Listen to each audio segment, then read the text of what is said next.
You're listening to the Sales Success Stories podcast, where we deconstruct world-class sales performers to provide insights and strategies to help you improve.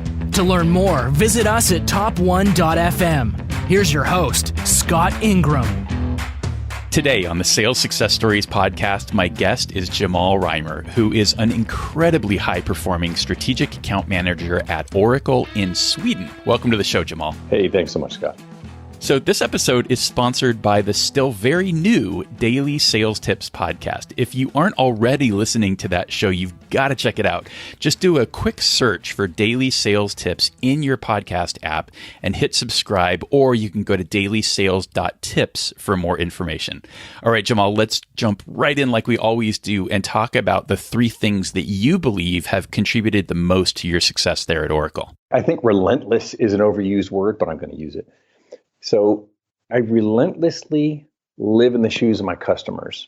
I choose that wording. That's number one. I choose that wording because in every interaction that I have with a customer, I'm continually thinking, what's going on in their professional life right now? What are their MBOs? What's the context of the work environment that they're in and everything? And that's actually, I've got some pretty good feedback on that because there was a story that we can get into later, but I was taken off an account at one point and I was brought back and I asked somebody, why do you think that was? And they said, Jamal, you work like we work. And the other rep just didn't. And so you gel with us and that's why we want you back. So that's number one.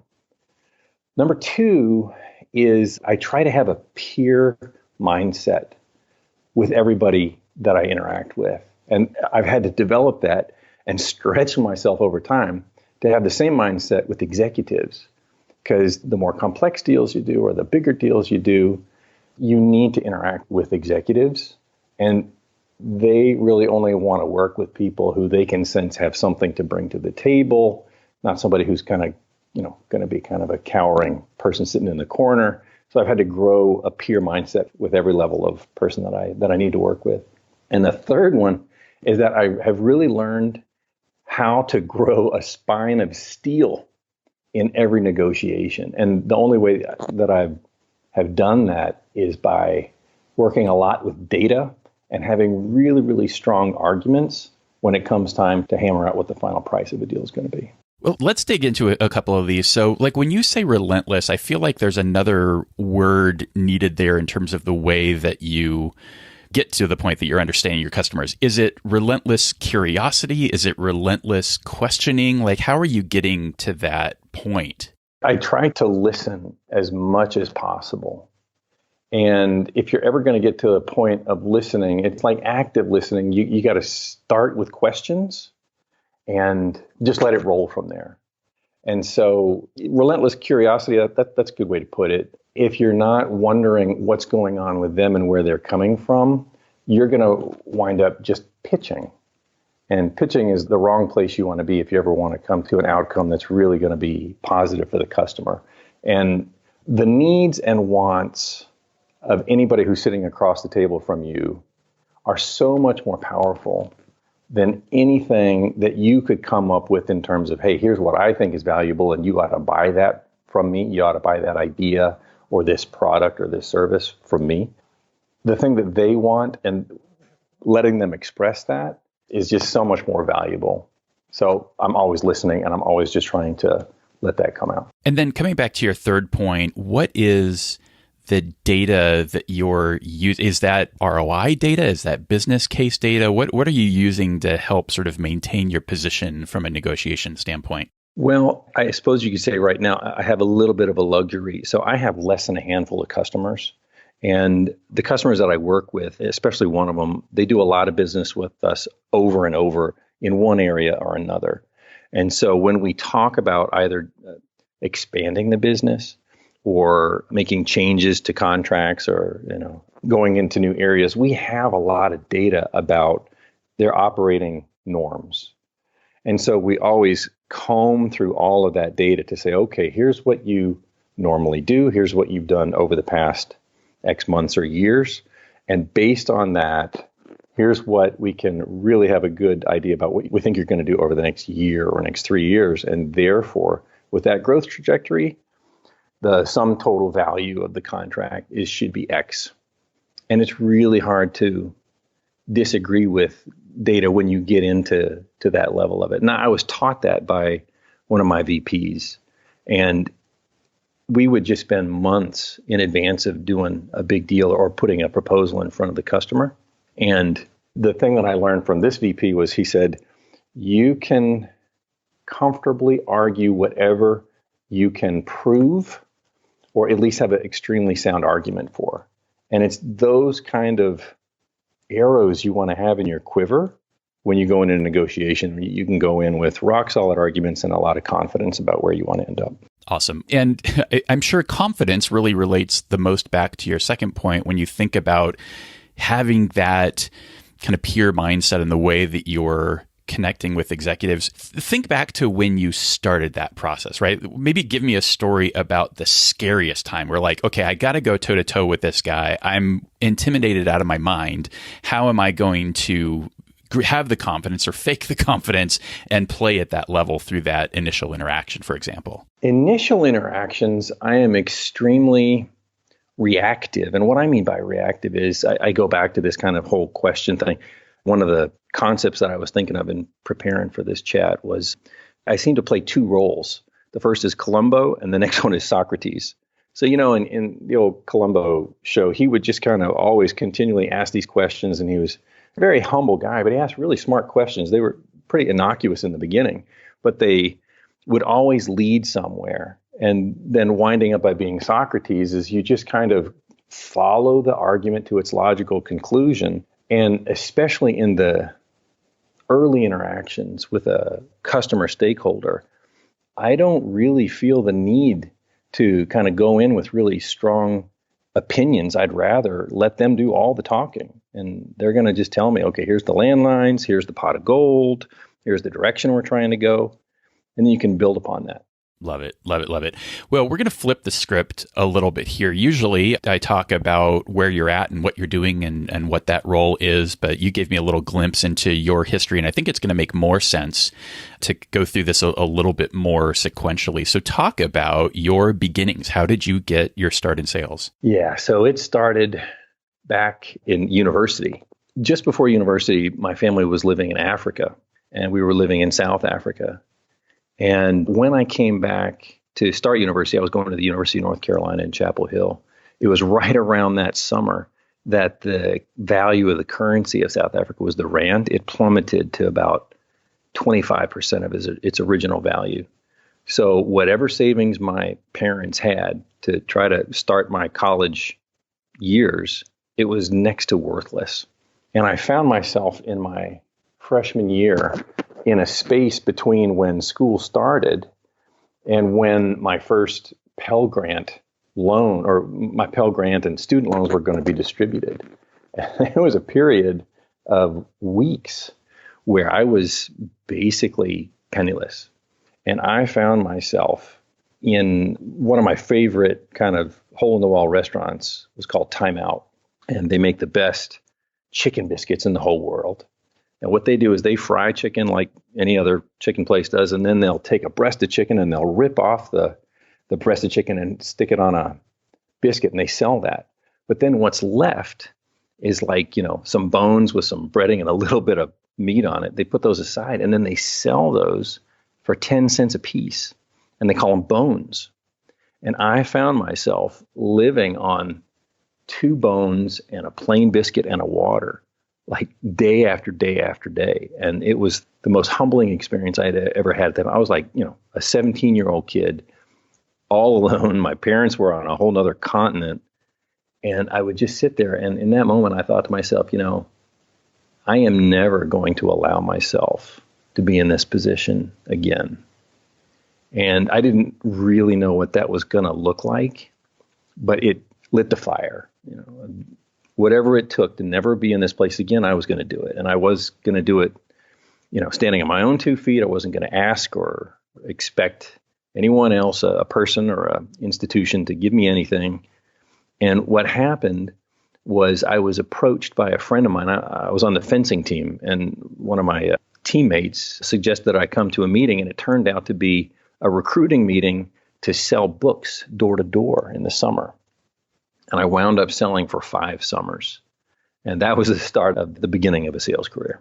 And then connect the dots loosely, if you would, to that experience and selling books door to door during college to your time at Oracle. And then we'll go through Oracle, because I think that seems like a monumental leap forward in some of the stuff that you've done in that role. The road to Oracle was a long and bumpy one. And the short story about that is that I worked for a series of startup-y, early stage technology companies. And I was, a year in one place, 18 months in another place. And it actually came to the point where there was a recruiter. I was between jobs. And during that time, I had been fired twice from 2 different companies. One because I wasn't selling much, and the other because it was kind of a downsizing exercise. But I was sitting in front of a recruiter, and they were looking at my resume and how many jobs I had done in kind of a short span of years. And he actually said, well, it's not like you worked at Oracle for 10 years. And I was like, oh, okay, I get it. And lo and behold, within 2 months, I got an offer at Oracle.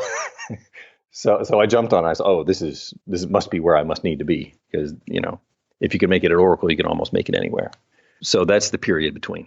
That's fantastic. So now walk us through Oracle, because that's been an adventure and a journey of its own, it sounds like. Yeah. So when I was a rookie, right, your first year at Oracle, I was called a rookie. You kind of look around and you say who's around you and who's doing well and who's not. And there was a rep, her name's Marcy Akers. And where the typical rep was doing, this is 2009, I think it was, no, 2007. The typical rep was doing anywhere from $500,000 to $2 million in annual sales. And Marcy, the first year I was there, at the end of that first year, she did a deal for over $10 million. And then the next year, she did a deal for like $14, $15 million. So back-to-back years of absolutely blown it away. And I was just starstruck.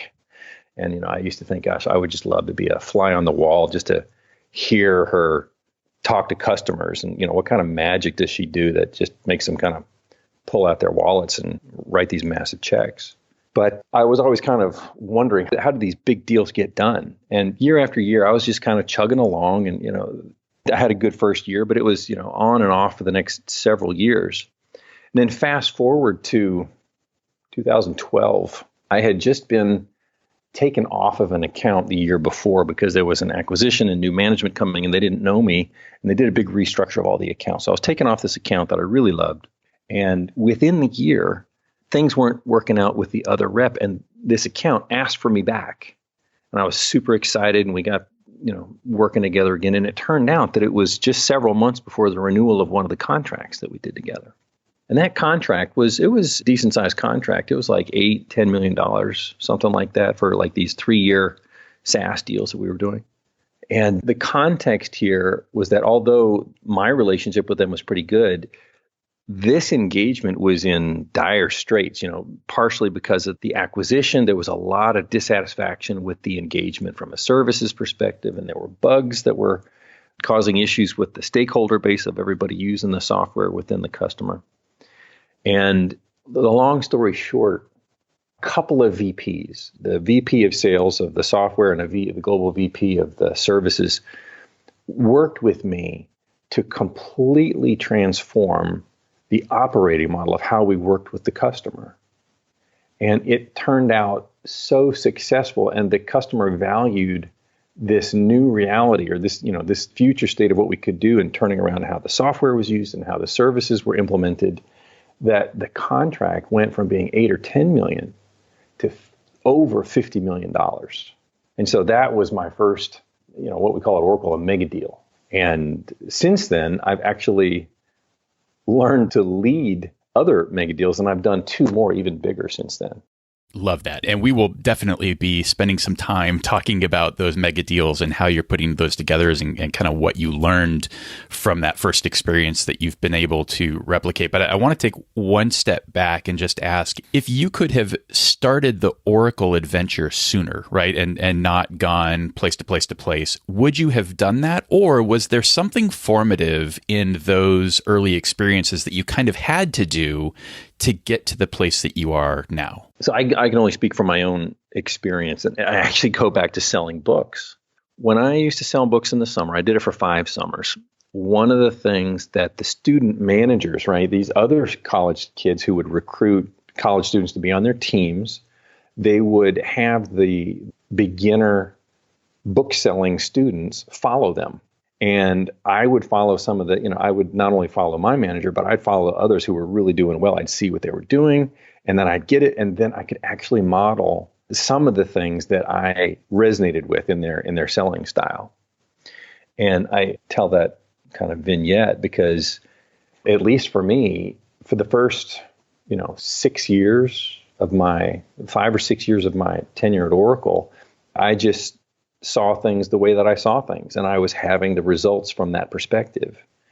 But having been thrown into this mega deal scenario, I was a part of it. And in a way, I was following other great sales reps, the VP of the software side of the house and the VP of the services. And so I had a very similar kind of following experience. So to answer your question, if I had started a little bit earlier, I kind of think that I'm the kind of guy that needs to see it. And once I see it, then I can believe it. Once I believe it, I can go do it. That's fascinating. Very, very interesting.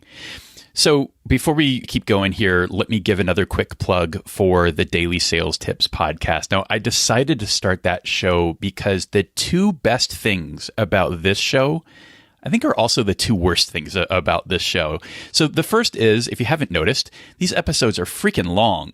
And the Daily Sales Tips show is the exact opposite. The target right now is 5 to 10 minutes per episode or less. That's on the daily basis. But also on a weekly basis, my goal is to keep the full week's worth of content at less than an hour. So you can easily binge through that in a single setting and get through a week's worth of content. The other thing about this show that I love, and I will never change, and it's why I had to start a completely separate show, is the fact that I only interview top 1% performers like Jamal. On the Daily Sales Tips show, I'm really after a lot more variety. So there's an opportunity for you to get exposure to the folks that frankly don't qualify to come on the show because maybe they're not actively in a selling role today. They're writing great books, or they're doing some consulting work, or they're presenting at conferences, or what have you. So just a lot more variety. So check it out. I'd love to hear what you think. You can go to the website at dailysales.tips, or better yet, pause this episode right now, do a quick search in your podcast app for Daily Sales Tips, and hit that subscribe button.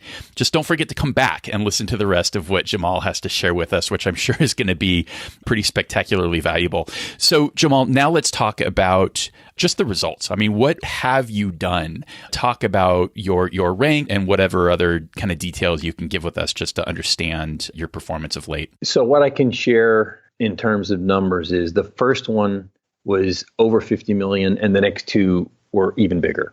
That's probably about as much as I could say there. What's interesting is the ranking issue. The first time that we did this, typically with sales compensation and setting quotas and all that other kind of stuff, either you do or you don't have visibility of deals coming down the pike, right? If you're the management kind of setting out and distributing the quota. And in the first one, nobody saw this huge bump in revenue and the transformation of the deal size. So at that time it was like well over 1,000% of my number. The second one, they knew something. They're like, okay, that team did that. Are they going to do it again? We're not quite sure. So the next time it was like 800% over. By the third one, they were well on to us. So even though the numbers were really super high, I was only 1.5 times my number because they set that third number so high. But the first 2 times at 1,000 over and 800 over, because there's so many reps at Oracle, I was in, the top 0.005%. That's fantastic. So was it one of those deals? Like, what are you most proud of in this stretch that you've had at Oracle? Is it one of those deals, or is it something else? It was definitely the first one. And even though it wasn't that I went out into the icy ocean with my small skiff and landed a massive whale all by myself, it was just a massive, massive effort. And yeah, short story is the first one was absolutely the thing that I was the most proud of because of the effort that went into it. It was just absolutely heroic effort from a team of about 35 people with a leadership team of about 5 people. And going through that, it just kind of read like a novel for me for about 9 months. And it was a transformational moment in my life. So that's the moment that I'm the most proud of. And then what is the formula? The most important thing about this is you didn't, and I talk about this a lot, right? You didn't hit the sales lottery, do this one time, and you've never been able to do it again. Like, you have been able to repeat this again and again. What's the formula? So what I've learned is that it's not a formula. It's a mountain, right? It's a mountain with multiple facets. And depending on what kind of climber you are, you can go on the east face or the west face, and you can still get to the top of the mountain. And how I've learned about that is there are things that I do that work for me to get these big deals done. But I've gone back and I've talked to Marcy, or I've talked to other, whale hunter reps, and they do it differently. And sometimes they say, yeah, my management's come to me and trying to replicate it, and they just haven't been able to do that through any kind of sales enablement program. So even though it's not a formula, there are absolutely some commonalities that I see, not only with the stuff that I do, but with these other people who I've had a chance to talk with and to learn from. One thing is absolutely the ability and the desire to work with executives. And the truth of the matter is, at least in my experience, working with big deals, at some point, it's almost like running for public office, right? Because there's so many stakeholders. Typically, there is a large stakeholder base of users of the solution, or corporate consumers of the service. And then there's the next layer up, and they're like mid-level management, and they're project leaders or department heads, what have you. And then, as you climb that mountain, the population gets super small. And then it's either a steering committee or a single person, or maybe 3 people who are really making the decisions. So in my experience, the whole name of the game is you can really cut to the chase, accelerate buy-in and closure if you focus on the few that have the greatest proportion of influence and or decision-making capability. So that's number one, is a desire and a ability to work with executives. The other is this is one that's just straight from my experience, and I go back to it, is the use of data to come up with very rock solid arguments. So at least in the software world, software at some point, as the deal size gets bigger, its value becomes a little more abstract. And customers tend to use that to their advantage to try to keep prices low. So there's this whole effort, I guess I could put this as a third component along with data, is just the ability to start very early in kind of setting the goalposts about what the expected value would be, and then working toward proving it or shoring up your argument that value is actually going to be there. So a combination of having some kind of a model that you get buy-in with the customer to agree to that, if you could make things different in our shop in the following ways, it cuts so much time, or we could redirect our resources and, our people to do other more high value tasks or whatever. And if you can get them to buy into a model, then you can, in a nice way, hold their feet to the fire and say, look, this value has always been here. And you need that to be able to defend your numbers when it comes to the end of the process, because then you move away from just working with the business or IT or whoever's doing the analysis, and you tend to wind up with procurement or sourcing. And they don't know very much about that value process. And so if you're not able to quickly tune in your stakeholders to say, you got to tell procurement about this value, or else they're going to try to, reduce the size of the deal by so much, all the work you've done over months or even sometimes years to build up the momentum for the big deal, it goes to waste because the deal never materializes on paper.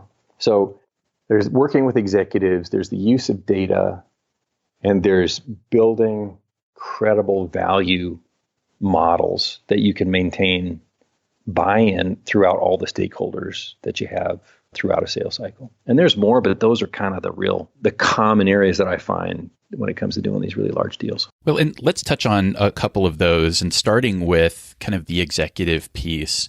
How are you first getting to that level? But I find that a lot of people are able to get the first meeting with an executive. What becomes really important is, do you have the right to go back and can you get sort of the ongoing buy-in of that executive? What's your process around that? One of the things that I was thinking about is a question that you had posed to me earlier, which was, what kind of challenge would you set out? Something that you can challenge the listeners to go do next week. And instantly I thought, go pick an executive within one of your customers and figure out how to do something valuable to them just within that 1 week. And go think outside of the box. And what I mean by that is, so you asked me, how do you get past the first meeting? How do you get the right to come back? So I'm in a regulated industry. I sell to pharmaceutical companies. And typically, I have no qualms in saying this, I am typically not the technically smartest guy in the room. I'm surrounded by PhDs in biology and chemistry and pharmacy and all kinds of engineers and physicians and academics. So it's not the technical or academic or scientific know-how that brings me into a room and, gets everybody to listen to Jamal. But I do find people like that on my side and bring them in. So I tend to be seen as somebody who's a really good resource. Oracle's a big place, and Jamal can give me really smart people to go talk about pretty much any topic that I'd want to when it comes to technology. And then I try to step out of anything having to do with my product into, this goes back to, let's call it relentless curiosity. I like the fact that you put curiosity on top of the relentless piece. What has this executive got to get done this quarter? Looking through the financial documents or whatever. I've attempted or helped executives find people for their teams. Or I've connected one executive at one company with another executive at another customer just for the sake of connecting them, because they might want a peer relationship at the corporate vice president, senior vice president level. And I do whatever I can to not be perceived as a sales guy. I'd rather just be perceived as, he's my go-to guy. I can go to Jamal for lots of stuff, and therefore they want to take my call, or they'll text me. I've got some folks sometimes texting me 10:30 at night, asking a question. Do I know somebody who, that kind of a thing. So the conversation really, really shifts when you start to add value in every way you can, not just in a way that's directly related to your product or service. So Jamal, that's awesome. And I love that you gave some really tangible examples to that. How do you, if you're trying not to be seen as that salesperson, how are you describing yourself? How are you introducing yourself at the executive level? If we're in a meeting and I'm one of, two or more people in the room, we always start with introductions. And I just say, I'm Jamal. I take care of XYZ company on behalf of Oracle. And that's it. And I never put a name on what I do. And every conversation that I have, I try to simply go back to, okay, what is it you want? What is it you need? And then I get really, really curious and I delve into the details and I look at it from 5 different facets. And then I don't start pitching right away. And then I go away and I come back and, we're always talking in the language of the customer, in their vernacular, and about the topics that they care about. And I never, it's not about me. So why would I need to say, hey, this is my title or role, rather than, I'm just here to do whatever it is that I can to help you to move whatever ball forward you need to get done this week. Yeah, great stuff. So simple. Now, when it comes to the business value that you're building, how are you going about that? So in the business unit where I work, I have a big bag. There's a lot of products. And so I tend to work with multiple business areas within the customer. And some of them is a part of our install base. So they're using a product of ours or a service. And in other areas, there's just nothing going on. So with the areas that don't have anything going on, we start by talking about what they're going through, or if there's some kind of compelling event. Sometimes the meeting or the engagement is triggered by some event that we're doing. And then that kind of just sets the agenda for the meeting or the interaction right then. Other times when they're a customer of ours in terms of actually using a product or service, we start talking about how it's going. And then as we start to get into how it's going, sometimes they've got gripes or they've got questions. Hey, could we do this or that? And other times we'll start to bring things up. And sometimes certainly it's not me that comes up with the deep down details about what's possible, but I'm always trying to bring people over and over to say, well, could we do it differently? Could we speed it up? Could we move things over? And the other big thing that I try to do is large organizations are full of rules, and those are needed, right? The bigger the organization is, the more hierarchy there is, you need rules. But one thing that I've learned, sometimes to really deliver value, you have to work around the rules. And I use those words carefully because I'm not a rule breaker, but what I do is I go ask permission and justify why we should, in this case, for this customer, give them an exception to the rule. And then that typically will just delight the customer, right? Because in working with lots of big vendors, not just Oracle, they're used to a lot of rules, and we have to do it this way, we can't do it that way. And when they're met with somebody who can say, well, I can just get that done, and we've done it in a special way, it just goes miles. And just to be clear, you're talking about not breaking the customer company's rules. You're talking about navigating Oracle.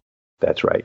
So talk more about that. Having spent some time at Oracle with 130,000 other people, this is a very large organization.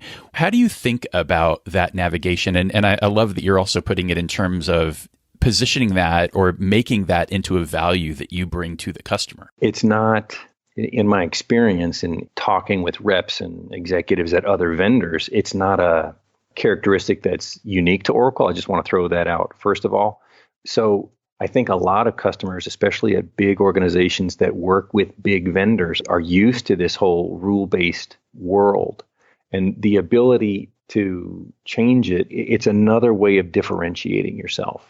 So I don't know if that's really answering the question, but most of the time the customers are used to not being able to get around rules. And so once they're met with the ability to do it, it's another way that I can look like a go-to guy. And I've been asked to help out with situations that are not in my product area. They're not in my line of business. They're in some other part of Oracle. And I've been asked to come and help and say, hey, can you help translate the way that we need to do business because we're a regulated entity to this other part of Oracle who doesn't normally work with regulated entities? It's very obvious very quickly to the customer who's used to working in a rule-based system. When you try to work exceptions to those rules, they appreciate it immediately. There's not a lot of, they don't take it for granted, and you don't have to say, hey, I'm doing this that's special for you, and that never happens. They know that, and they appreciate it incredibly. And I think that's a great articulation of the why. Can you give us some thoughts around the how? How are you actually getting that done for them? That actually feeds into my whole big deal strategy. So I set expectations on both sides. And I start with the customer. Well, actually, that's not true. I start with Oracle. So getting things approved that are anything different from the norm take a lot of stakeholders within Oracle. So sometimes if I'm going to go after a really big deal, I'll get a number of people who I know I'm going to need approvals from later, and I'll have a meeting or a call with them up front. And I'll say, here's what I'm going to go do. I'm going to go to try to make this big deal happen, and here's who I'm going to go for. And I think to make it happen, we're going to have to work around this and this and this. I'm not asking you to do it right now, but I think it's coming. So let's start thinking about what it would look like if we did. And that softens the groundwork. It lays the groundwork very early internally. Then I go to the customer, and then I say, I know you have a pain or a problem or a desire or a wish in this area. I think I can make something like this happen, but you know how big organizations work. If you really want to make it something that's like a custom solution that's just for you, we really are going to have to make it something of size. So, let's go think it through.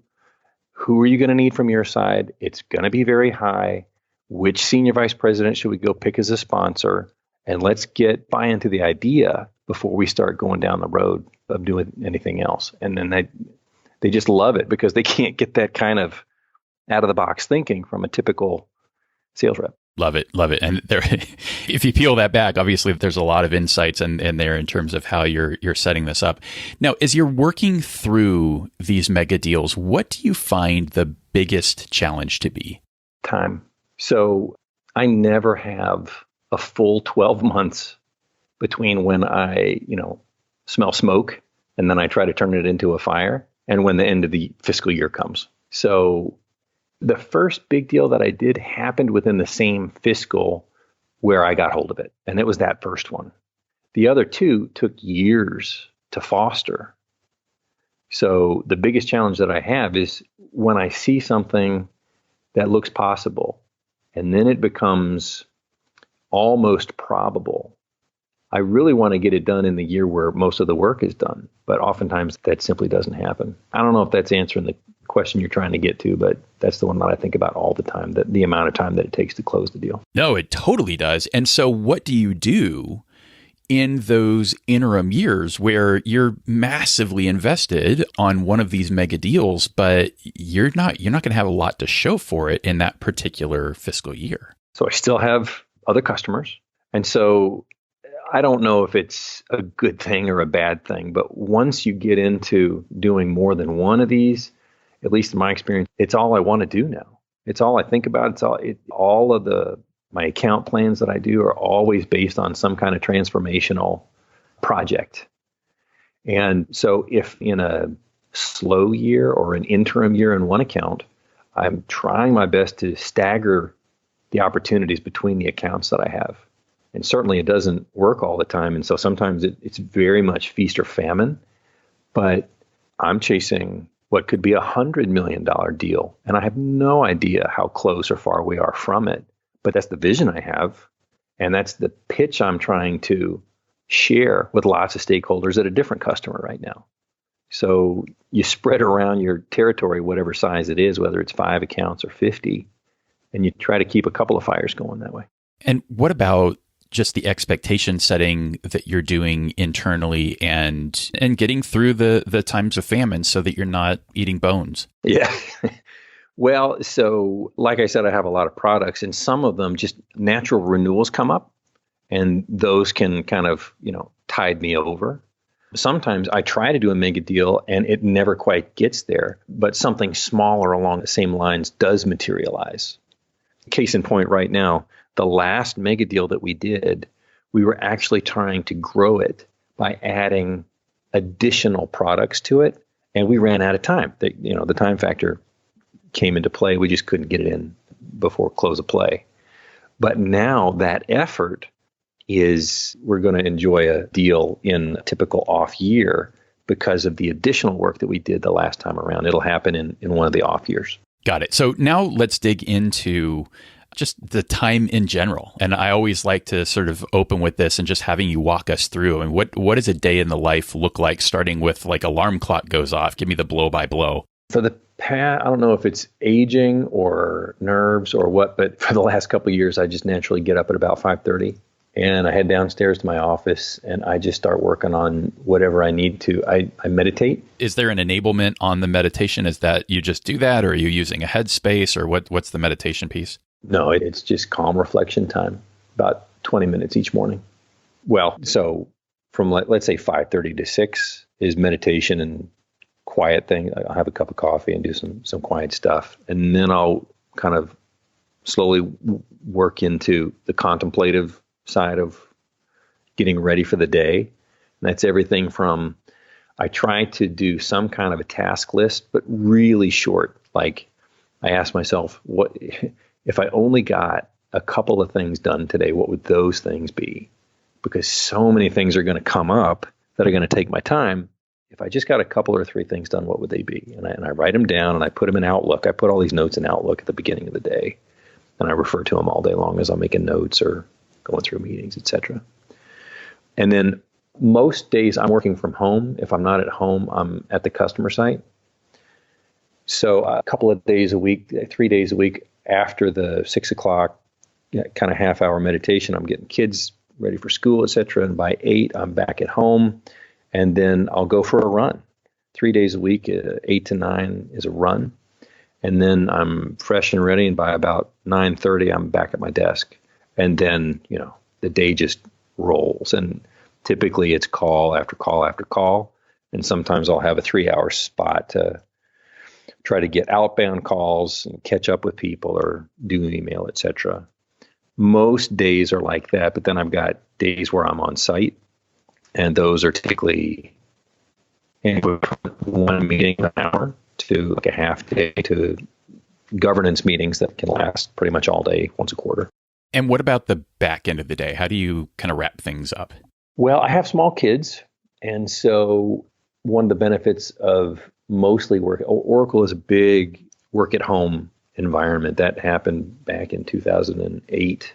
It really encouraged working from home. If nothing else, it was a cost savings play because it reduced the number of floors in every office building that we had to rent because everybody just had a hotel desk instead of an assigned desk. But so I take a pause in work between 4. By 4, I've got to pick up a kid, do stuff with them, and have a couple of kids at home. And then there's dinner. Then you put the kids to bed, and then it's back to work at about 8:30 till 10 if I want to work, or I got other stuff going on. But I typically break up my day that way. So it starts with meditation, then some exercise, then a whole bunch of busy work and meetings, then a 3-hour break in the afternoon, evening, and then a couple more hours in the late evening. Got it. Are there any other habits or routines that are really central to your success and the way you operate? The meditation and the exercise are the key and the only real consistent parts of my schedule that I do on a regular basis. Everything else is relatively movable. And before I forget, I'm going to totally switch gears here, but I don't want to forget the question. How the heck did you get to Sweden? Love. My wife is from Sweden, and I met her when I lived in Washington, D.C., and her sister lived not too far from me, and we met through her sister, dated internationally, and she's a physician, so she studied and trained in Europe, so she kind of have to start over again to practice medicine in the U.S., so instead I just came over here. And was that post-Oracle? Did you do all of that with Oracle, or did you join Oracle in the middle of some of that? I was with Oracle on both ends. So 2007 to 2009, I was on the CRM team in Mid-Atlantic. I happened to be working with a few big pharmaceutical companies, but that was, a few of the accounts that I had in a geographic territory. And then when I moved to Sweden, I switched business units into a kind of a pharma-only business unit, a life sciences business unit. And that's where I've been ever since. And how did you affect that transition? Because that was one of the things that was always really interesting to me at Oracle. And in fact, I was at Eloqua when we got acquired by Oracle. It was so funny. The day that acquisition was announced, Thomas Kurian comes in and he's talking about, all the stuff that's going to happen. And I distinctly remember, he didn't say it this way, but this is the way I remember it. I remember him saying, "Oh, it's so cute that you guys are in like 7 countries because we're in like 167. And it was that point that I really started to get my head around sort of the reach of Oracle. And I thought, this is a really interesting place to be if you have an interest. And my wife went to high school in 3 countries. So she's always kind of pushed a little bit to, hey, you don't have to necessarily be here in the US. There's other places that you could work. So how did you make that happen? How did you go from the Mid-Atlantic to Sweden to be with your girlfriend wife? So the way that Oracle is structured is that there's a different entity for every country. So there's Oracle America and there's Oracle Sweden, so on and so forth. So it was really 2 stages. One, I had to quit Oracle America just because by the very fact that I was leaving, I just simply had to quit. And in the interim, I would just use all my connections and I just said, hey, I need a job in Sweden. And through internal networking, found a different opportunity for, and there was a new first line manager who needed a rep and needed several accounts covered in Denmark. And it turned out that I was in the relatively southern side of Sweden. And so it was good. And I had worked with some pharmaceutical companies, not with pharma apps, but with, at least understanding something about the industry. So it was a good match. And then I was rehired by Oracle Sweden. And I was able to keep some kind of seniority in terms of retirement and, number of days of vacation, things like that. Now, did you have that lined up before you left, or you quit and you left and you affected all of that from Sweden? It was in the middle. But before I left, I had met this manager who turned out to be, my new boss once I got there.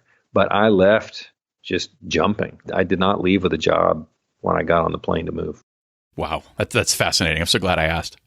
So back to the regularly scheduled process. Talk to me about just what your information diet is. What are you reading, listening to, watching, and when does that happen typically? I got a lot of Google alerts set up, right? So it's keyword based. So the names of my customers, the names of some of their products, and definitely the name of the executives that I care about and either I know or I want to know.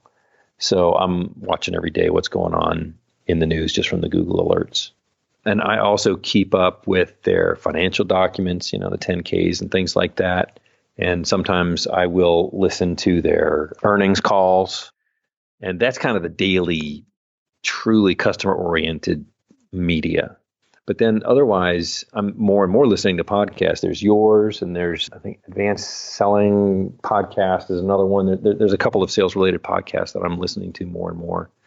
And then there's that one, Finding Mastery, which is a great podcast and just really inspirational talk. And a sports psychologist, and I think he's with the Seattle Hawks. And he just has a number of really, really great kind of top shelf guests. And that's more introverted or introspective, I should say, my information diet. And other than that, then it's books. I mean, I read nonfiction and fiction alike, but when it comes to business stuff, I've actually recently come back to a number of really great sales books. There's the Challenger Sale, maybe even more than Challenger Sale. I like Selling to the C-Suite. Those are two really great books. And then there's one that a friend of mine turned me on to a few months ago. It's called The Power of Moments. I don't know if you've heard of that one. I haven't. It's the basic idea is that moments can completely change your perspective on some part of life. And in fact, moments can be some moments are totally happenstance, and other moments, they can actually be engineered for the better of yourself or your customers or humanity or whatever. And it talks about how to positively impact moments that are meaningful to forward your relationships and your business dealings. And it's been impactful. It's been really impactful. And it's a great book. I highly recommend it. That's fantastic. Well, as always, we will put links to all of the books and podcasts and all the other linkable stuff into the show notes. And if you just go to top1.fm/61, that will take you right there. I was actually in California the first part of this week, and I drove all the heck over the place. So I flew into San Jose, drove up to Santa Rosa. So that's about a 2-hour drive all the way. I guess I didn't go on that side of the bay, but past San Francisco, way up north into wine country, and then back to San Jose where there were no hotel rooms left, which caused me to spend a night in Santa Cruz. And there are worse things except for that it was raining. And all of that allowed me to listen to the whole of Dan Pink's book, When, followed by, and I tend to dive into things thematically. So When was followed by, I'm about halfway through Cal Newport's Deep Work. And both of those it's a very interesting kind of mix, and certainly has me thinking about a lot of things in terms of the way that I structure my time and the way that I do the work that I do. And that is particularly relevant for me right now, just in the process of bringing the new Daily Sales Tips show on board and making all of this manageable so that I can continue to sell in my day-to-day. So I've also been in the process of onboarding a full-time virtual assistant so that I don't kill myself with all that I'm trying to do. Because if you're paying any attention, you'll note that I've got a lot on my plate. It's a little bit ambitious, but so far, so good. So some other good resources for folks if you're into the book stuff. What about tools and apps? Are there other things that you're using over the course of your day that are really central? More and more, it's LinkedIn. And I've got this idea of doing a T-shirt. And a bit of a tangent, but it relates to LinkedIn, so just stick with me. And on the T-shirt, I envision having, it's almost like a formula or an equation. It's 0, and then next to the 0 is an arrow pointing to the right. And then next to that is a 1. And to me, that symbolizes going from never doing something to doing it for the first time. And I've kind of first dabbled and then dove into LinkedIn with video. And over the past 4 weeks, I've done 3 videos, and I just post them on my profile. And the first 2 grew over a few weeks to get somewhere between 2,000 and 3,000 views, which just blew me away. I mean, I've got like 800 contacts, but I had no idea that anything that I would do would ever get any kind of viewership. And I'm always trying to do videos that relate to something that the customer cares about. Yesterday, I did my 3rd video, and within 18 hours, it had 1,500 views. So either there's some kind of cumulative effect of people watching what I'm doing, or maybe the topic of the 3rd one was more on point than the other 2. But it's an incredible learning experience. And now on this 3rd one, I'm starting to get real engagement from my customers. So my eyes are really being open to the power of this. If you want to call it an app, then it's an app. But other than LinkedIn, I'm pretty light when it comes to apps. I mean, I'm connected to my phone. My wife calls my phone my second wife.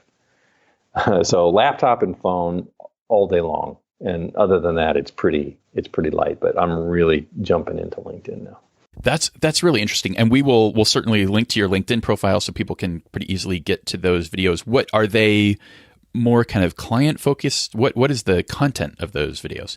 So the first 2 are absolutely client focused. And, there's an interesting line that I am trying to stay on the safe side of. So I'm in conversation with our own marketing department and with my own management team.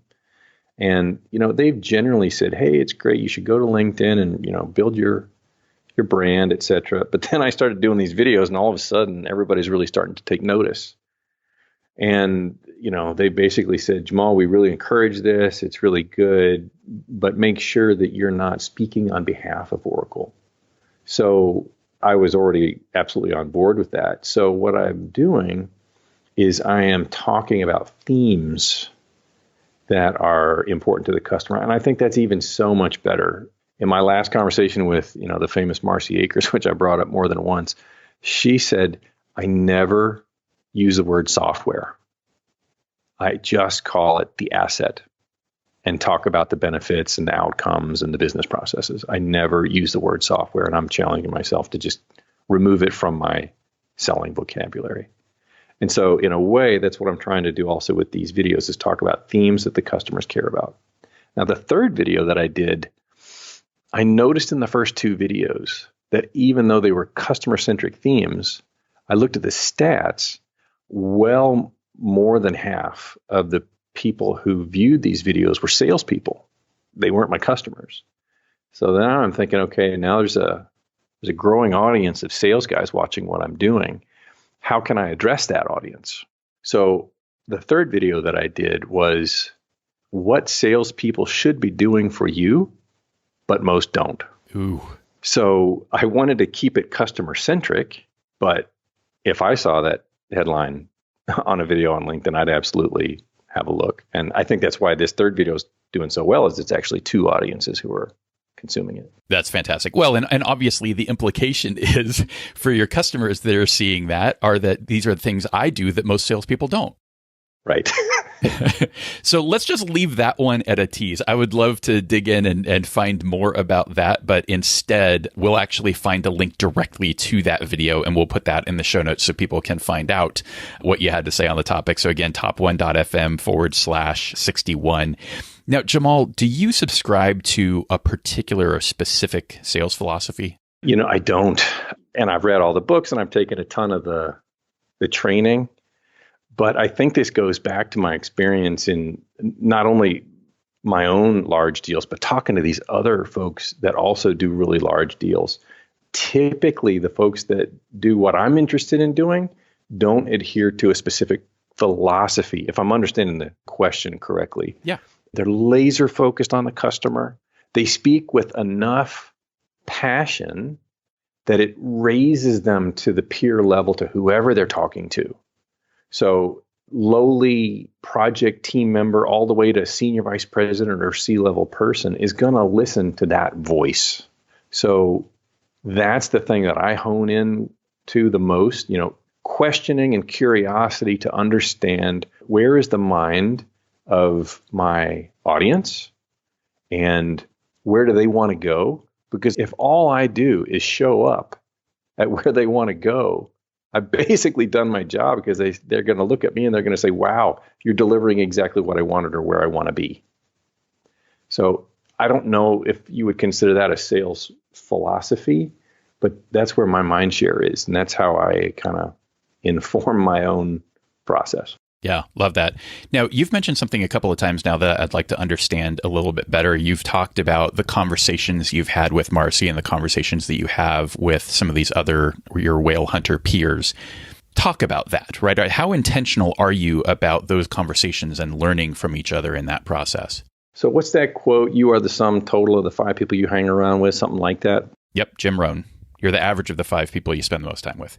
Yeah, that's becoming just more and more true. And I remain dissatisfied with the level of my own progress. And even though I've done some things that maybe the typical rep in my professional world have done, it's not enough. I want to do the next. I'd love to do 100 million, but that's just a number. But really, I want to start to have impact in a way, because this might be a bit of a tangent, but it's super, super important.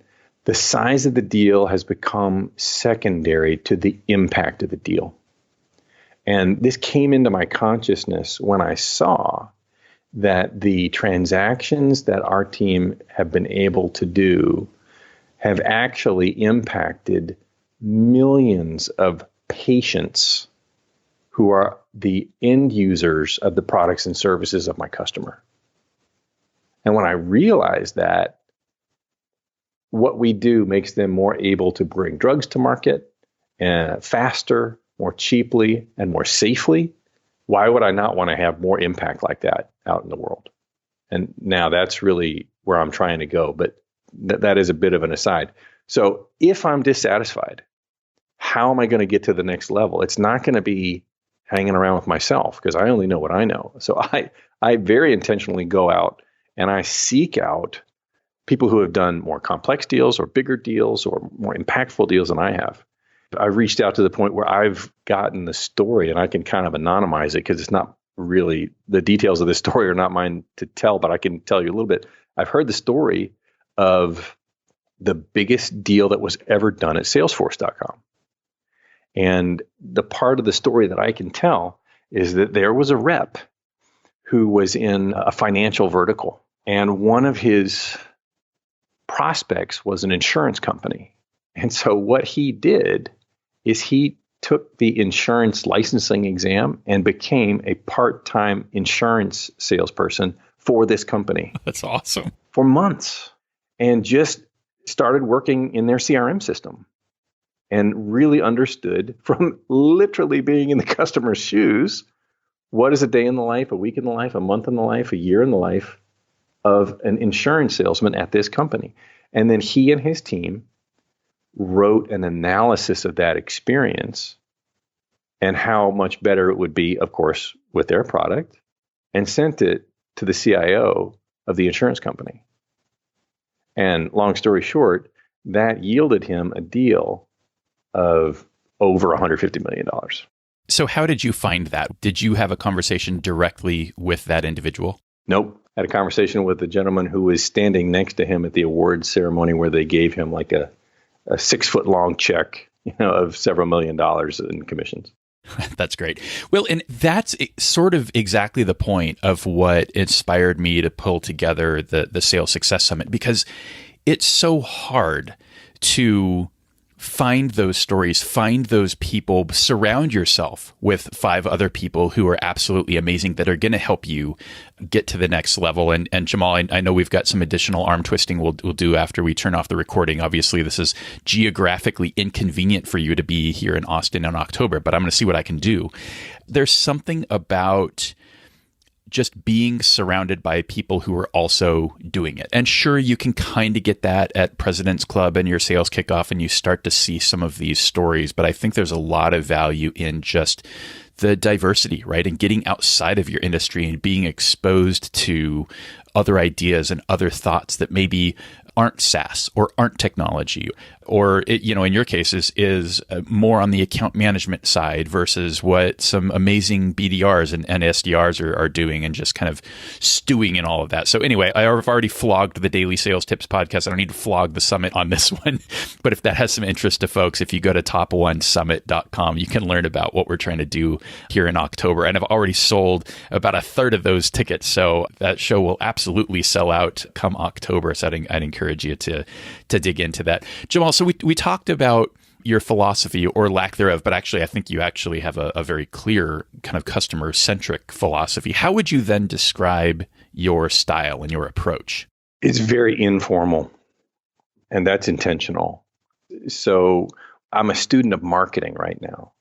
We talked a little bit about this in a different conversation, but I think that the whole direction of the role of a field sales rep is going to become almost 10% that traditional sales role and almost 90% marketing. And a big reason for that is that we're simply in the information age, we're in the digital age, and the people who make decisions about the stuff that we're trying to sell anyway are forming their opinions way before they'll ever talk to a sales rep. And even the people who we want to influence probably wouldn't agree to meet with a sales rep. So how are we going to get to them? It's through social media, it's through Google searches, it's through LinkedIn, it's through the digital world. And so we've got to become much more adept to using the tools and the spaces and the platforms in that space if we're ever going to really influence the people that we want to influence and do the deals we want to do. So that's a fascinating observation. One I certainly believe in. If you look at the things that I'm doing, you can see that this is also something that I'm practicing. So beyond the LinkedIn videos, what else are you doing to start to practice marketing, right? Beyond the traditional sales role? Well, I have the intention to write a book, and the book's topic will be relevant to executives that I want to get to know. And in fact, I'm going to seek out these executives to be interviewed and featured in the book. So I have a lot of reasons for that being one of my life goals that I'd like to take action on relatively quickly. But it's just another way. One of the reasons I want to do it is to yet again separate myself from any kind of prejudice or, preconceived notion about what a salesperson is. Because if I'm having conversations with them at the level of bringing something new and different to the market in terms of research or interviews or insights about an industry or a practice, I'll be able to have conversations at a much, much higher level. So you ask, what am I doing outside of even the new platforms? That's probably my most ambitious effort. Another thing that I've contemplated is some of the people who are executives, they're mid-level folks and some are a little bit higher. I've worked with them long enough to be able to discuss doing side projects. Like one of them, I might do an interview, right? Something like a podcast, but more like a one-off, or something that I could do on LinkedIn that would be like a combined video with me and a customer, but we're not talking on behalf of our companies. We're just two people in an industry talking about industry, something that's interesting in the industry. Another thought that's come up is having like an investment group, inviting people who are in the pharmaceutical space to look at startups or to look at products that they could see would serve the market because they're in the market. And that's just another way to have a completely different conversation, but to build a relationship and to do positive work on another front. Such excellent ideas. On the book front, is that something that you're prepared to talk about at a high level, or do I have to have you come back to talk about that once it gets a little closer? So let's talk about it now, because I've got to start verbalizing outside of my own two ears, what my intention is. So I want to write about my experience and the experience of other reps who have done mega deals. And I'd like to both give some best practices, because like I said, I don't think there's a formula, but I do think there's a direction, or there's principles, or there's common components to most mega deals. So I think that's one topic that is hugely interesting, at least to me, but I need to kind of validate that from the rest of the market. But I also want to find out what do big deals mean to the companies that sell them as well as to the companies who buy them? I just don't know the numbers in terms of what is the cost of sale of a major deal, right? You put so many extra resources on it. Maybe there's some extra discount on it that reduces the margin. I just don't know. So I think it would be a hugely interesting exercise to talk with primarily technology companies, to talk about, what big deals mean to them. Are they hugely important and are they strategically key? Or are they kind of icing on the cake that, bumps up their quarterly number when they get a blue bird in or, an unexpected extra? But these are the kind of topics that I find hugely interesting. And yeah, that's kind of the direction of the book. Well, you've certainly piqued my interest. And one of the things that's funny, I was planning on suggesting this anyway, and now we have a great reason to suggest it. Because of the Daily Sales Tips show, I invested in some better commenting software on the website just to be able to have more conversation on there. And we're going to cover a lot of ground today. We have covered a lot of ground, but there's plenty of stuff that I'm sure I missed. I'm sure that some folks are really interested in some of the negotiation stuff that you teased at earlier, and I haven't asked enough about that. I would love if you would come to the Jamal's page. So again, top1.fm/61 or top1.fm/Jamal. I'll make it all work. Add your comments or add your questions, right? What would you want to know, particularly about the mega deals that we didn't cover? And maybe that'll help inform Jamal as he starts to think some more about this project. And I'm sure we'll pay attention and be able to make some announcements at some point in the future when this starts to become more reality. We can let folks know what's going on there. That sounds awesome. So Jamal, when it comes to motivation, like what motivates all of this for you? And how do you think about motivation in general for yourself? It comes and it goes. And I think a lot about that topic. I think a lot about, is motivation a necessary component of my daily life to perform? And, I'm a man of many seasons, right? I will be the first to say one of my weaknesses is the difficulty in being consistent when you're in the doldrums, right? There's no wind on the ocean. Your sails are not catching any wind whatsoever. And so I think about motivation and I think, okay, when I'm super excited and super motivated, I'm kind of unstoppable.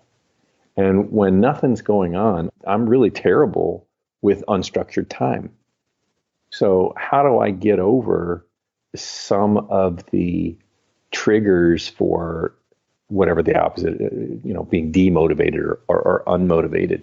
One thing is just this whole spreading of activity across accounts. Part of that is just the fact that, I think something that I share with all other reps or most other reps is having just a very short attention span. So if I spread activity across a number of accounts and have a few things going at different levels of activity or compelling events or what have you, then if one's not really going anywhere, I can just switch and go to the other. And then, I have a whole different set of motivations because I've got a new person that has engaged with me, or there's a new opportunity, or there's, something kind of fresh. So as long as I don't just have one account or one opportunity or one effort to focus on, that really, really helps. But the other thing is just realizing, so I'm 50 and I've been at this game for many moons now. And I've seen enough cycles of motivation and enough cycles of a lack thereof to at least have my floor is a little bit higher. The bar is a little bit higher on my minimum, such that I can say, okay, I know that I'm not motivated, but I know that really cool stuff's going to happen if I just keep plugging away, even if there's no great thing happening right now. So just do it. Just have the faith because you've seen it happen before. Just make the calls. Just brainstorm about the next thing. Just keep reading those Google alerts until you find something that's actually, going to be enough of a hook to start the next conversation. Nice. So it sounds like, and maybe this comes with age and wisdom, you're a little bit further ahead than me, but not a whole ton, that you have kind of mentally smoothed out the peaks and valleys of the roller coaster of the sales experience a little bit. That's quite accurate. And is that a maturity thing? Like 10 years ago, 20 years ago, was that a different experience? Well, absolutely. Plus having some success that is lasting in memory. So I don't want to make it sound like the only thing meaningful that's ever happened in my sales career is these big deals. But after going through one or two of them, it propelled my confidence to the point where I can be super quiet about the whole confidence thing because it's just there. It's like, okay, I've done that and that's great. So now I know how to do this. And I know that now I've done a couple of them and there's years between them and they can still come up again. So yeah, the highs and tell you the truth, the third one that we did, which we just did last fiscal, it didn't have the same extremes on the upside either. And I wasn't even all that disappointed about that. It was just like, yep, it was the third one. It was really hard. We burned the candle at both ends and we got it done and we can celebrate that. But it's not like this earth shattering thing because now it's a common piece of previous experience and it's repeated. Very cool. That's heartening to hear. So along those lines, I mean, you did it for the third time. You did it this last fiscal year. How do you manage the what have you done for me lately side of things? Because you must get some pressure there and the expectation must be really high at this point. You know, I totally know where you're coming from. I think my management team, one of the really great things about them is that they pretty much leave me alone. And, you know, they know that with what I do, there's a cadence between them. And we stay in touch and, you know, we have periodic reviews and I tell them what I'm up to. And I think everybody pretty much understands that there's going to be, I have to say, I am in a bit of a unique business unit within the whole Oracle ecosystem. And the typical culture or norm around quotas is quite strong. And it's definitely every 12 months. And in the business unit where I am, it's known that there's this kind of gestation period. And then there's really, you know, feast or famine. And then they kind of distribute that over a number of reps. And I'm the kind of a rep where they know, okay, he's one of these flood or famine guys. We've got others that can bang out, you know, the rest or other parts of our annual quota in a more consistent way. So I have to say that I'm very grateful for the management team that we have to be able to let me to carry the role the way I do. Yeah, that makes a lot of sense. So is there something you believe that the average rep would think is crazy? You know, I was thinking about that. And I don't know if the average rep would think this is crazy or not, or basically just think it's kind of new agey, fluffy stuff. But I have really, I don't know why, but especially in the last year, I've really come back to spiritual principles. Like I think about my own personal power. You know, how am I going to do if I've done something that's pretty cool, right? These large transactions or deep relationships or whatever, what's the next thing? And where am I going to get the power or the energy to get that done? And I just remember reading a quote from an Eastern teacher, which went something like that. And it was basically almost like a Sufi poem. And the poem was God talking to man. So I'm a believer. So that's where I come from. That's why I say I don't know what the typical rep's going to think about this. But the quote, I'll never forget it, where it said, this is the voice of God speaking to man, which was, turn thy sight unto thyself, that thou mayest find me standing within thee, mighty, powerful, and self-subsisting. So for me, that was hugely, hugely impactful. So if I'm going to go reach for the next thing in whatever effort I do, and in this case, the context is work, I have to actually look inward to tap in to whatever higher power I might believe in. And I think that if all of us found a higher power, you know, a river can be a higher power, right? You can't withstand the force of a river. Therefore, it's a higher power, right? Money could be a higher power. But I don't know if that's something that you'd want, you know, you or I would want to ascribe to as a higher power. But if I was going to choose a higher power, it would be kind of the source of the virtues that I employ to have any kind of meaningful impact in whatever environment I'm working in, be it work or social or service or friendships or family or whatever. Man, that's deep. That's good stuff. It aligns with certainly some things that I believe. So I love that you shared that. What about the flip side? What is it about just the average sales rep that you think is crazy? the amount of anxiety that goes into our overall sales culture, at least in technology sales. I remember when I was new to Oracle, I was in a situation that was the manager who I had and the situation that I found myself in. And, at Oracle, sometimes there's different business areas that have overlap with what you do. And so sometimes, at least back then, there was some competition between internal reps. So I was just faced with an awful lot of anxiety in my day-to-day selling. And so that was just such a crazy, crazy environment. And that was just on top of whatever insecurity I had as a relatively new rep in kind of one of the premier or one of the bigger names in the software world. So what I would look back and say, what does the average rep think that I think is crazy? Just the amount of pressure that comes internally from a rep, not only from the external world. Because as soon as you assign or bring that pressure on yourself, the natural, the frontal cortex just goes away and you just become a reptile again. And it's all about fight or flight or lay down and play dead, because the nuanced thought of being calm is completely gone. And so if you're always on yourself in that level of pressure that becomes anxiety, you're never going to perform. So do whatever it is that you have to do to relax, to become calm, and employ your true self and the better part of your brain. And it sounds like, and maybe I'm putting words into your mouth, but it sounds like this is something that you struggled with and have now overcome. Yes. And is that the meditation, or is there something else going on here that you figured out how to crush the beast of anxiety? I think I just got tired. At some point when you beat yourself against the wall so much, and it was before the mega deal stuff started to happen, but I just got so tired and so burnt out of having so much anxiety and so much accepting so much pressure and even magnifying it, what came from the outside. I'd magnify it on the inside. But I think that fatigue, at some point I internally said, I gave up. I can't take on this pressure anymore. And as soon as I gave up, good things started to happen.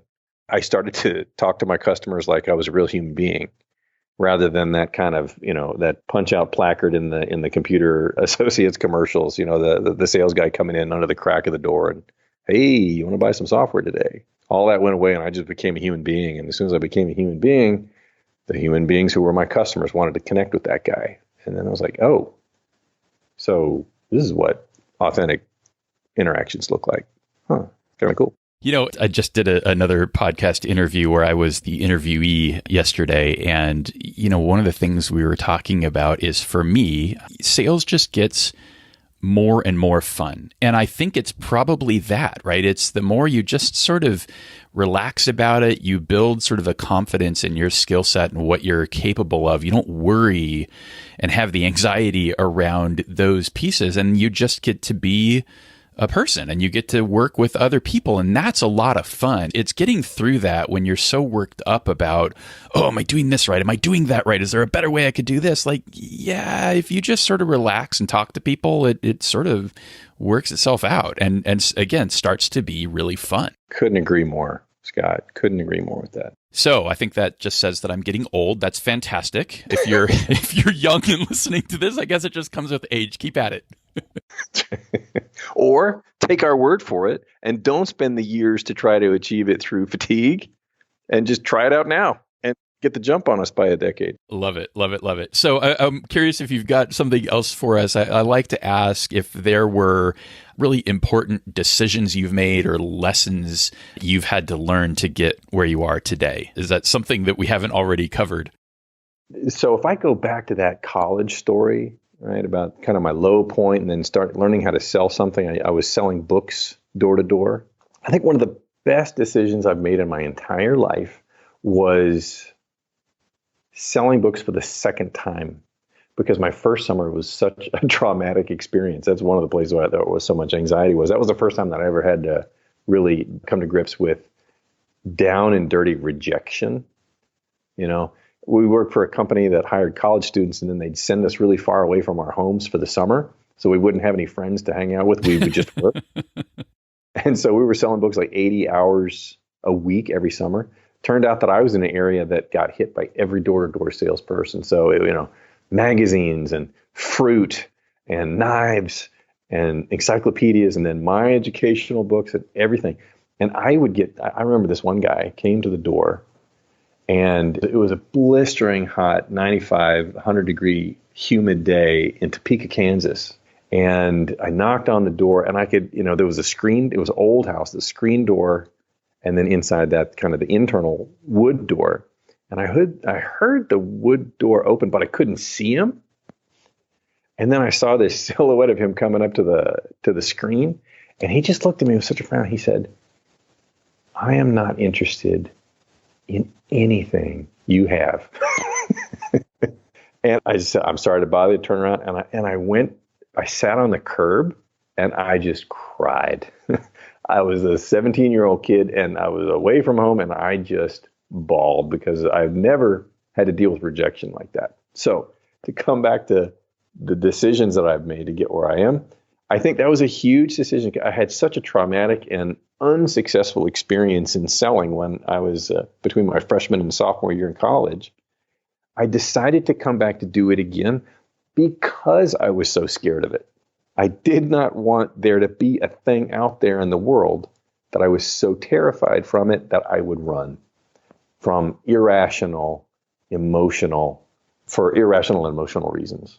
So I went back, I conquered the fear, I stuck around for the second year, and then the whole world changed and I actually got kind of good at it. And then by the fifth summer, I was, doing really well. And that was a lesson that I'll never forget. And since then, facing fears has become easier because of the first time doing it back then. 0 to 1. 0 to 1. Love it. So this is the soapbox portion of the show. What advice would you have to somebody that is just starting out in their sales career today? And whether that's they're selling books or technology sales, although this is a pretty B2B oriented show. So maybe we want to stick to the technology sales. It's just very tactical. Get in the digital world.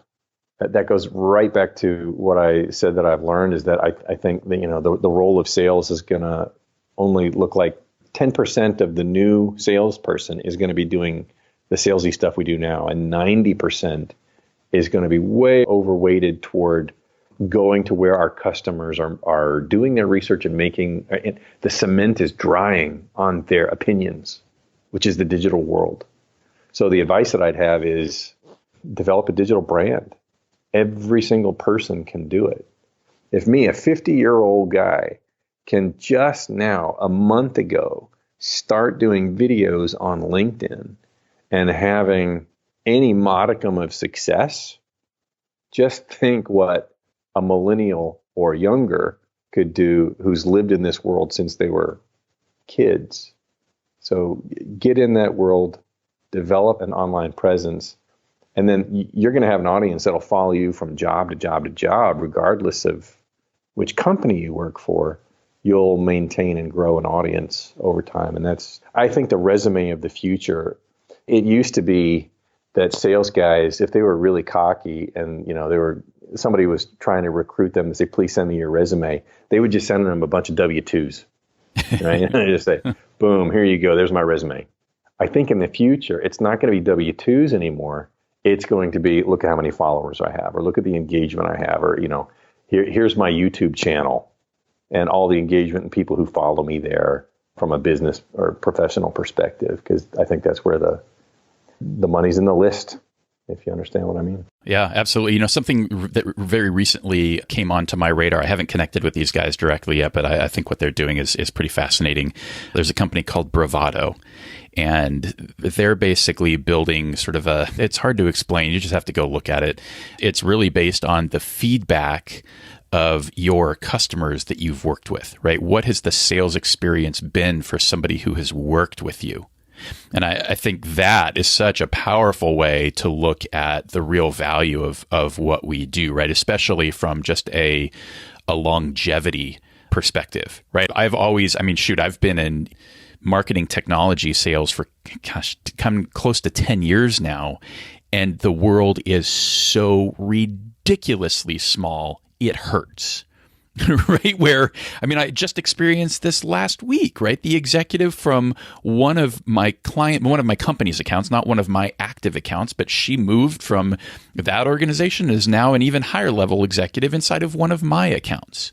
And just the experience that you're providing, you can't screw people, because what comes around goes around, and in this digital age, it's going to come around a lot faster and whack you upside the head, either good or bad, right? So I think if you really serve people and you think about the customer in that way, and they have those great experiences, and they'd be willing to talk about it and advocate on your behalf through a tool like Bravado, I think that'll be really interesting. Now, what about somebody who's a little bit further into their career, right? They're more established, they're making their numbers, they're doing okay, but they haven't figured out the mega deal yet. What's your advice to them to really get to the next level? From my own perspective, I would, and this never happens in not only Oracle, but the companies even before that. I haven't been able to do this since I was back selling bookstore to door. Sometimes you got to see it to believe it. So find a way to model or witness or follow somebody who is massively better than you, because we all have it in us. We just got to figure out which way we're going to climb the mountain. And if all we're doing is beating our head against the wall by doing what we do and reading some books, I just don't, if you're mid-career and you haven't had even this spark of real success, however you define success, if you haven't had it and you're just kind of plodding along, you got to shake it up somehow. And another thing, and this is something that I've been thinking about, is get a coach. Your manager is not your coach. Your manager is your manager. If you go get a coach, that is the whole world of coaching has just absolutely exploded. And I'm only scratching the surface to understand the implications or realities of sales coaching, but I'm considering getting a coach. And I've done these really big, huge deals. But whether it's one possible strategy to get over the moments or periods of when I'm unmotivated, or whether I need inspiration or a push, a healthy challenge to rise to the next level, or just to, just get over some time of laziness, whatever it is, I think coaching is another opportunity that's maybe more ripe than it has before. I guess I'm saying if you've gone on a long time and you haven't really broken through, just ask for some help, because, you're not going to get it from a book. You gotta shake it up and have a more significant change to your understanding, experience, and perception to get there. Yeah, good stuff. So what would you want to know about the top sellers in other organizations? Oh my God, that'd be a whole nother hour and a half for each one. I kind of like to think of myself as more than a sales guy. I like to think that I'm a business guy at every level. When I'm in the taxi, I'm asking the guy, so do you own your taxi or do you rent it? And how much has the run rate cost you? And in every business, I'm like, oh, how much is the rent for your, brick and mortar store? Or what's your ad spend on Google ads if you have like a, an online store and stuff like that. So I'm just always, whoever I'm in front of, even if they haven't done, let's say, bigger deals than I have, but they've done different deals than I have, there's something I can learn. You're asking me what would I want to learn? Whatever they got to teach me. I just love to hear something new, something different. And, if I hear 10 things, I might only keep 3 of them. But if I don't ask, I'm never going to hear the 10. So I'd rather be able to go shopping through all these little jewels and take the ones home that fit for me. So something I've thought about, maybe we'll cut this out. Maybe I'll leave it in. I'll probably just leave it in, because why the heck not? I mean, at this point, if you're still listening to us, like, you are committed. I love you. This is why I started daily sales tips and a 5 to 10 minute show, because I'm just blowing this show up because I can't stop. This is way too much fun. But I've thought about turning over the reins every now and then and letting somebody else do the interview. So I think I'm making an invitation here, Jamal, if at some point you want to do one of these interviews and go find another whale hunter or just somebody else that meets the criteria for the show that you'd like to talk to, maybe I'll let you run an interview and see where you get. I'm up for the challenge, Scott. That sounds like fun. I'm scared to death because I've never done it, but hey, 0 to 1. 0 to 1. I love it. Okay, so challenge, and I think you pre-issued your challenge a little bit, but we always try and wrap this up on something actionable, right? We've talked about so much stuff, but what can the person listening to this right now do to improve themselves and improve their results? Pick an executive. Could be as low as a VP or higher, but pick an executive, at least one, if not more than one, within your customer base, whether you know them or not, and figure out a way to deliver value to them. No matter how small or big, figure out something that you can do to make their day easier. It could be about your product or service or not. Just be of service, be an asset, and do it this week. If you're starting from scratch, if you don't know a single executive because you spend all your time with directors or below, then you start combing the internet and find out everything about this person as possible. Another thing that I'm grateful about my management team is when I'm chasing an executive, my general manager has said, Jamal, just tell me if this senior vice president shows up at a conference anytime in the next 6 months. I will go to that conference and just bump into him or her, just because we need to get this going. So that's the right person. If you tell me that's the right person, I'm going to go find them. I think I'm coining a phrase, ethically stalk somebody who's super important in your account, which means don't stand in their window and look at them at night, but find out everything you can about them and then find a way to deliver value. That's the challenge for the week. That's fantastic. And I'll share a hack to help generate some ideas. So I guess this wasn't part of the recording. We were talking before, Jamal and I, just about some of my background, and I've been fortunate to have been part of 2 different IPOs. And in both of those run-ups, we brought on super heavy hitter CMOs to really get us ready for that final stage of the IPO. And these were both marketing technology companies, and we were selling to marketing executives. And one of the things I always tried to do was to talk to those CMOs, and both of them had lots of experience as chief marketers or CMOs. As one of them was the chief marketing officer of a Fortune 500 company previously, who was our customer. And so I asked her, I said, what was your experience of us? Right? And how did you think about us? And that brought some enlightening insights. And then at Eloqua, when Heidi Malin started, I asked her, I said, you must get clobbered. I mean, this was at the time where just the marketing technology ecosystem was exploding, and there were thousands of tools out there. And I'm like, how do you deal with this? You must get completely bombarded. So what actually breaks through for you, right? How does a sales professional in that environment actually get your attention in a meaningful way? And I'm going to be a total tease, and I don't know why I'm not sharing those, but this has already been really super long.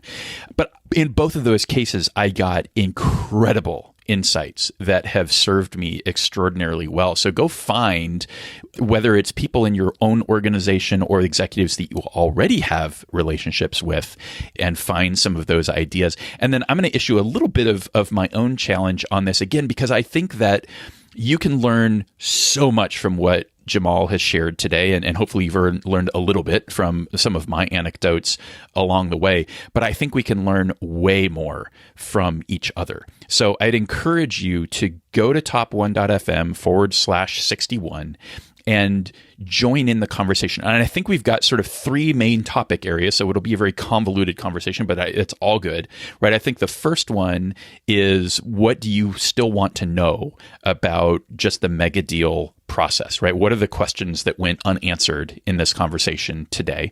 The second one is, are you using a sales coach? How has that been? I'm as curious as Jamal, you probably are, about that, because I'm not actively working with somebody, although I've also been thinking about it and having a couple of conversations on that front. And then the third piece is, talk about your experience with the challenge. Did you do it? What did you do? And what were the results of your efforts to connect within the next week one of the executives in your accounts? Jamal, this has been incredible. Thank you for all of the time we've gone over, but I know it's in the evening for you, so this is probably okay. And I know that you and I still want to talk, but really I can't thank you enough for contributing all of your time and insights and wisdom and just being so willing to share everything with us today. Scott, it's been so much fun for me, and I just appreciate your accepting to have me. It's been so much fun, and I look forward to doing more with you in the future. Beautiful. So to be continued. In the meantime, go subscribe to dailysalestips.com and go listen to something that's 5 minutes and not 2 hours. Thanks for listening. Thanks for listening to the Sales Success Stories podcast. To be sure you never miss an episode, and for an invitation to our sales success community powered by Influitive, subscribe to our newsletter at top1.fm.